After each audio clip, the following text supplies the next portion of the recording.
What started as a simple sibling rivalry turned into a Milwaukee icon. Today, we're with Russ Klisch of Lakefront Brewery to talk innovation and the legacy of Brew City. Let's dive in. Hey Russ, how you doing today? All right, can you hear me? Yeah, I can hear you perfect. All Thank you right, great. for thank you for Great. taking the Yeah, time to do the meeting with sorry. me. Yeah, I had to take a phone call there. Oh yeah, no worries. I know you're probably a busy guy. Yeah, and so it was something that came up. But anyway, yeah, otherwise I'm here. Yeah, We can appreciate it. go. Sure. Yeah, so just a little bit about what we're doing here. So I'm running Uh-huh. a website called MidwestMicrobrew.com, and essentially it's just like a directory. I think I told you a little bit about it. It's just like a directory of breweries around the Midwest, like that people can come and visit, and just a good place to find them all on one place on the website. So Sure. we listed you guys on there, and we just wanted to hear more of the inside scoop, get it from hear what you guys have to say. Sure. No, that's great. Appreciate the effort to help build the industry and keep it going, keep the excitement behind craft Yeah, and absolutely. I'm a big fan. yeah, Yeah, no, it's a great beverage that we absolutely. have out here, and it's great people that are in the industry and great everybody has a little different personality behind it and their products and their places and all. And that's the fun part about going around and seeing everybody. Absolutely. Couldn't agree more. So, Russ, tell me a little bit about yourself and your company. Well, we started Lakefront Brewery back in 1987. I guess the story goes is that my brother's birthday was coming up around 1982, and I asked him what he wanted for his birthday. He said he was thinking about making beer. So I went out and I bought him a book on how to make beer, and he actually read the thing, and he made a batch of beer. And the way he made it wasn't too good. It was like the floor was sticky. Every kitchen utensil was used, and I thought it was going to taste like hell. And it actually wasn't that bad when I drank it. And I figured, if he could make a batch that good, I could do better. And I decided to make some beer, and we started entering contests. Both started winning ribbons, and from there we decided we wanted to open up a brewery. Except we didn't have anybody willing to give us a bunch of money. So we started a brewery as small as possible to lose the least amount of money, and that was back in 1987. We started, and um, and so we basically built a overgrown 55-gallon drum brewery, an overgrown home brewery, and we sold to four taverns in our River West neighborhood.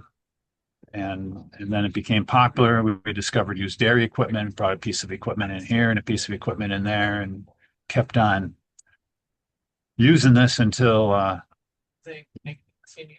and until where we are today. It just kept on growing. So, I'm currently located down on the banks of the Milwaukee River, just north of downtown Milwaukee. Mhm. We should be doing somewhere around 37,000 barrels of beer this year. We have a nice big beer hall and tap room, famous tours for people to come and visit and make a lot of different styles of beer that we have. Yeah. So, but I don't know that's a quick explanation. I No, can I get into appreciate it it. more of any of it if you like. Absolutely. Yeah, no, I appreciate the introduction there. That's interesting what you said about your brother and you. Did you end up beating him when you were trying to compete with him? Yeah, there's sometimes he did better, and there's sometimes I did better, and I think I won more homebrew ribbons, but his beer that he made, River West Stein, ended up becoming our flagship Oh, nice. beer. So he has that credit behind him, Gotcha. and he also helped start the tour here, which a lot of people find entertaining. Yeah, I'm told And that you guys have one of the like the more popular brewery tours in America. yes, and so we have that, and so he's done good. But I did a lot of the building or other beers that we have around here. So both of us have contributed Hmm. significantly to the operation. Gotcha. So, how would you describe your brewery in one sentence to someone who's never been there before?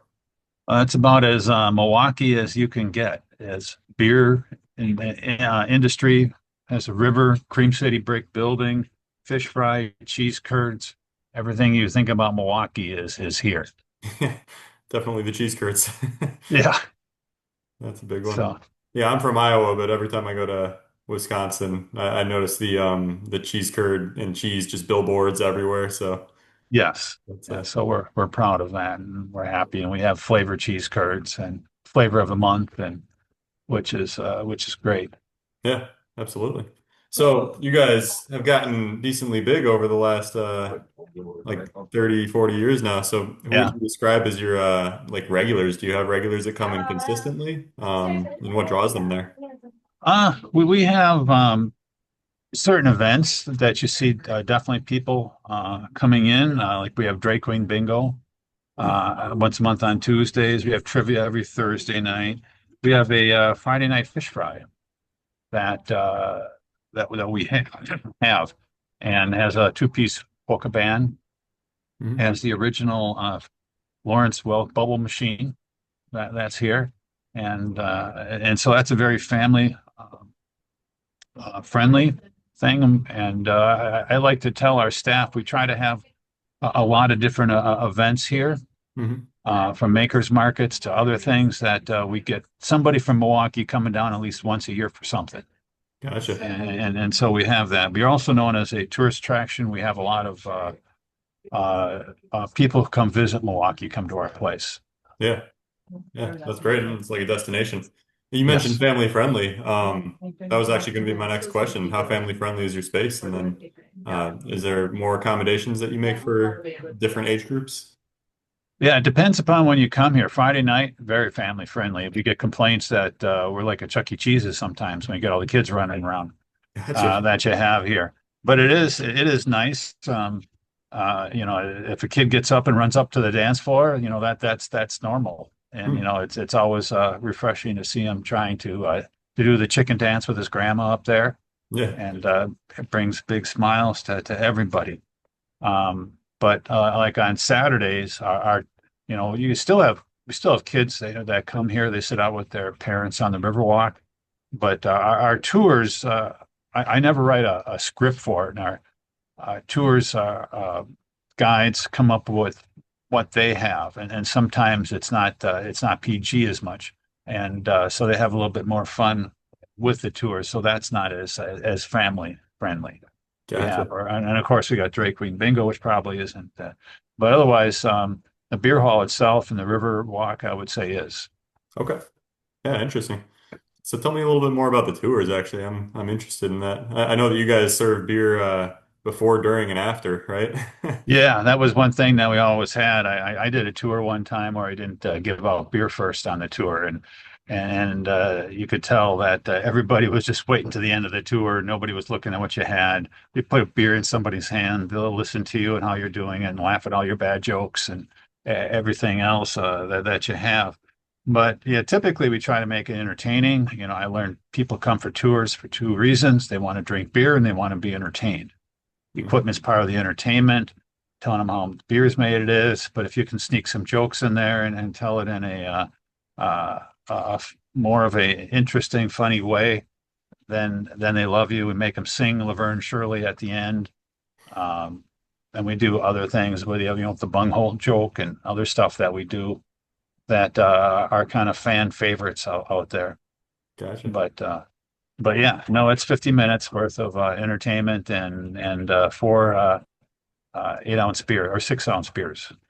Nice. Sounds like a great time. Yeah. Um, so if someone's coming and visiting from out of town, what kind of information should they know before they get there? Like, is there parking or do you guys do reservations? Anything like that?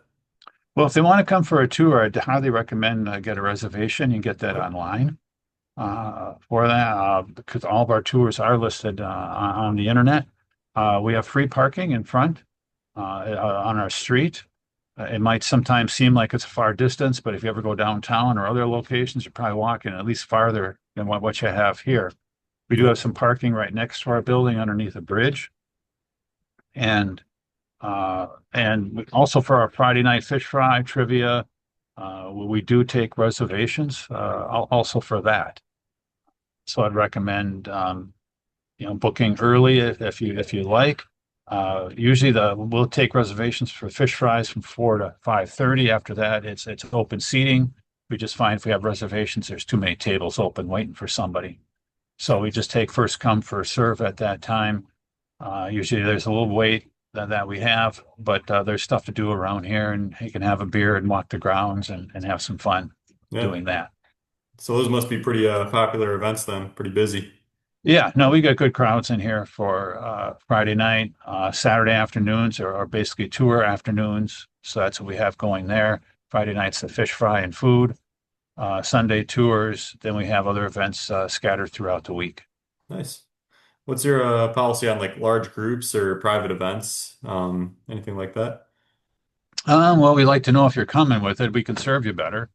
A lot of times, I mean, I had somebody call me up last week and say, I got a group of 40 coming in for my wedding on, in a month, and we need a place to have lunch after that. And I told them, don't come here.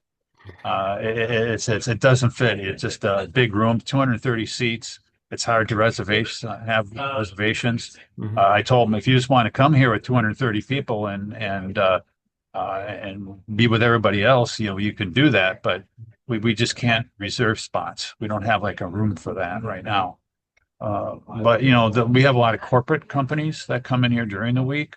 We do section off a section for them. We can provide a buffet food for them, and that works out fairly well. We get a lot of, I'd say, two a week. I would say an average right now, booking for special events for corporations.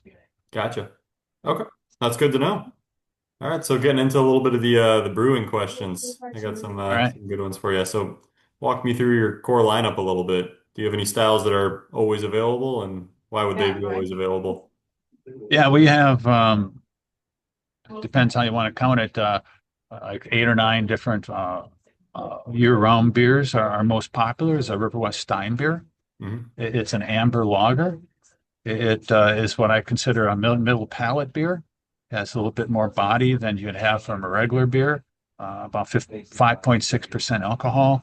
Nice, maybe a little bit. You taste the hops, but it's not too bitter, and you have a good malt amber caramelization that goes in there, which is good. Hmm. And so that's our flagship IPA. Is a good West Coast IPA. A little bit of bitterness, bitter, but not too much. We've been selling the beer for over, was it 25 years now? It's one of the most Wow. longest IPAs for sale in the state, and it's the largest selling strictly West Coast IPA that's out here. And so that's been a fan favorite for a long time. We have a hazy IPA, which is like at least 10, 15 years old. And that's been going for a long time. Our Hazy Rabbit lineup Hmm. that we have of different ones. We're also known for our lager beers. That's what we first started out with when we first started home brewing. East Side Dark is our most award-winning beer. It's a Bavarian Schwarz beer. It just has the right amount of dark grain or flavor, roasted malt flavor in there, but it's a nice crisp lager beer. Very easy drinking. I always tell people if you can drink two and you want a third, that's a good beer. And that East Side Dark, you definitely can have the third after two of them. Nice. Uh, One other thing we're known for here is we're the first brewery to get a government approval to make a gluten-free beer. Hmm. That was back in 2005. And so right now, almost 15% of our production is gluten-free beer Wow. that we have. Our food trucks on Friday night are gluten-free that we have out on the Riverwalk. It's only during the summer, but we have a lot of people that drive in for that to get a gluten-free fish fry, cheese curds, other things on that sort. And so we have 3 different gluten-free beers right now. Our new gluten-free Pilsner, Newgrist Pilsner, Newgrist IPA. We also make a Gozerita that we have for it tastes somewhat like a margarita. So we have those beers. We also have seasonal beers all the time, but our core lineup is mostly those beers I talked about, the River West IPA, the hazy lineup that we have Royal Rabbit, Hazy Rabbit, and Tropical Rabbit. And Gotcha. so we have those three, then the gluten-free beers that we do. Okay. Nice. Well, that's a good Uh-huh. lineup. Yeah. Good variety in there. What's your most unique or experimental beer that you guys have created? And then what inspired that? Um, Maybe the most unique I would say is our Black Friday. We sell it out once a year. We get big lines that come. It's usually the day after Thanksgiving. Gotcha. And so it's a barrel aged beer, very big. It's usually around 12, 13% alcohol. We also have a couple other Black Fridays we do at the same time, but we'll get large crowds that come here the day after Thanksgiving.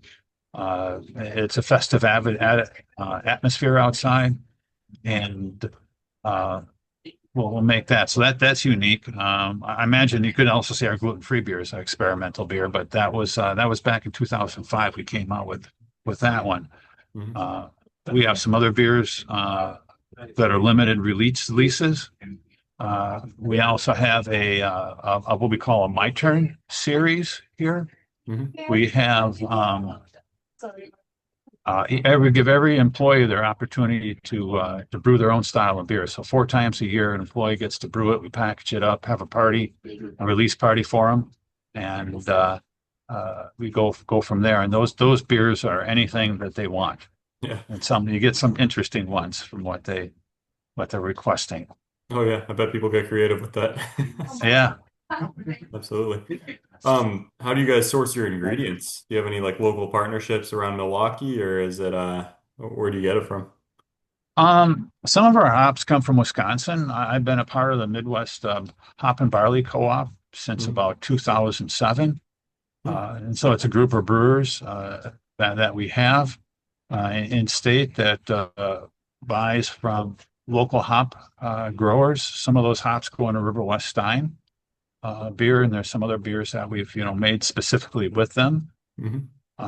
So we have that going. I've also done local barley. I've done local kernza. So we do look for local ingredients that have here also heirloom barley. Hmm. How familiar you are with that, but it's like barley that's been grown, like 200 years ago or 100 years ago. Oh And wow. since then, that barley basically was been genetic, I don't know if to call it's been bred so that for production, Hmm. but it wasn't ever bred for flavor or taste. So a lot of people think that barley from 100 years ago is better, Gotcha. it has more flavor than the current barleys. So I didn't know that. so yeah, so that's one thing that's out there right now. We've done experimental and worked with that. We've worked with farmer. This past year, we did a blue corn beer Hmm. from local corn that was grown down in Janesville, Wisconsin. Gotcha. And so we've done stuff like that. So we're always interested in what the farmer has and how we can make it into a beer. Yeah. That's a good mindset to be in for a brewery, for sure. Uh-huh. With October coming up here, do you guys have any like seasonal or limited releases that people should watch out for? Yeah, we have our Oktoberfest, Hmm. which a lot of people have, but it's a very good Oktoberfest. We also have our pumpkin lager. Back in 1987, we made our first batch of pumpkin lager. We were the second brewery in the country to make a pumpkin beer, Wow. and the first one was Bill Owens beer out from Hayward, Colorado, but he's since closed. So we have the longest running pumpkin lager or pumpkin beer of any kind in the United States right now. Nice. Nice. That sounds really good, actually. I don't know if I've ever had a pumpkin beer. Yeah, no, it is. I mean, it's basically a spice beer. You put a little cinnamon, nutmeg in there. Hmm. Yeah, you got some good caramel malt, and it's flavorful. Nice. It's nice. Yeah, I'd love to try something like that. That sounds Uh-huh. great. Um, so just looking a little bit more behind the scenes for people that are visiting, what's something about your brewery that most visitors should know but don't usually? We built on a canal. That was Wow. that right by the time of the Erie Canal, they decided to make a canal from that joins the Great Lakes to the Mississippi River. And believe it or not, they said the shortest route was right through where we are Wow. to go to the Fox River. that lasted about a mile, and the railroads came through and crushed it. So they filled it in and made a raceway here, and this was where we are is Milwaukee's original industrial park Huh. that we have. But yeah, so that's one interesting fact about us Yeah. that we have. I mean, that's just from our location we have. But I guess otherwise, to me, I always like to tell people, we're the original gluten-free brewery too. So Yeah. that's the other part that we've already talked about. It's good stuff for the history buffs out there. Yeah, Yeah, out there that we got that we do. definitely. So looking just kind of across the industry, how would you describe the Wisconsin craft beer scene? I know Wisconsin's really big for their beer, and what do you think makes Uh, it so special? well, I think to me, it's just the brewers we have. We have a lot of different brewers out there, and they don't have a great variety of beers. I think if you go to the West Coast or some other place, it'll be very heavy IPAs or ales. We're kind of split here in the state, I would say, between ales and lagers Hmm. that you find from the beer that's drank. You have a lot of very good traditional beers and also a lot of innovative beers that you have. The people that run it, a lot of characters out there, a lot of great personalities, and a lot of which shows through in their different uh, tap rooms and in their beer. And I think that it would be great to have anybody come in and visit us and go on some brewery trail. Yeah, gotcha. Are there any other like breweries around kind of nearby that you'd recommend people visit if they were going on kind of like I don't know, like a brewery tour across Milwaukee? Sure, you have Raised Grain out in Waukesha. Mhm. They got a real good rye beer. They're good. If you're down in Kenosha, please stop at Public Brewing Company in town close to us. You got Black Husky Brewery. They're known for you bring your dog there, but they have a lot of great beers. Eagle Park uh, is another great brewery around here. So those are all ones I would highly recommend. Gotcha. Just in case anyone was doing like a big beer tour of Milwaukee, it's always good to ask Uh-huh. that. Sure. What kind of trends are you seeing in craft beer, and then how does your brewery respond to that? Well, the big one right now is everybody's coming out with a THC beer. We haven't done that yet, but we will hopefully soon. That's not really beer, but it's a beverage. So that's coming out. We're also looking at low alcohol beer. Mhm. Some stuff when I consider low, that's like 3%. Uh, Low alcohol, sessionable beers. I think you'll be seeing a lot of those coming out that are flavorful, but low in alcohol. So that's part of the health and wellness trend that is going on right now in the industry, where people don't want to either make sure they can hop in their car and drive home without any issues, but they can have a few of those and not really worry about it. Light lagers, I think, is another one that you're seeing a lot of breweries come out with. Otherwise, other very experimental sours or things on that sort you find. Yeah, So those are all the different styles and types of beers that are out there. I think that are that you find. yeah. I've definitely heard a lot of people talking about sours and THC beer, especially recently. Uh-huh. Yeah, you're definitely right about that being one of the big things right now. Um, how do you guys change with like the seasons besides like Oktoberfest and all that? Do you guys have events or new beers coming up? Yeah, we have four seasonal beers throughout the year. Yeah, after Oktoberfest, we'll have a winter beer. This year, we're going to do a Blackbird Stout. Then we come up with a Maibach in spring. And then next summer, we're going to come out with a Weiss beer for summertime and go back into the pumpkin and Oktoberfest. Nice. We also have the four different My Turn beers, which are seasonals that we have that'll be coming out. We also have some barrel aged beers, barrel aged pumpkin, and a That's the most. So I moved it back and then I just like, see, we a Bach, a barrel aged Bach beer that we do that's won awards at Fullbat. Oh, wow. So so that's really good. We also have we come up with different nitrogenated beers when the market asks for it. So we have different ones of those. Nice. Yeah. That's pretty sweet. All Yeah. right, so I got a couple of closing questions for you. All right. Kind of wrap things up. So first one, I always like to ask this: if someone could only try three things at your brewery, what would you recommend? I'd recommend the River West Stein beer, the cheese curds, and to take a tour. Good call. Uh, Got a little bit of everything. Yeah. What's the best way for people to stay connected with your brewery and find out what Just you're doing? yeah, just visit us on our look at the website Okay. or follow us on social media Okay. uh, that they have. And so we're on Facebook, Twitter, or X, and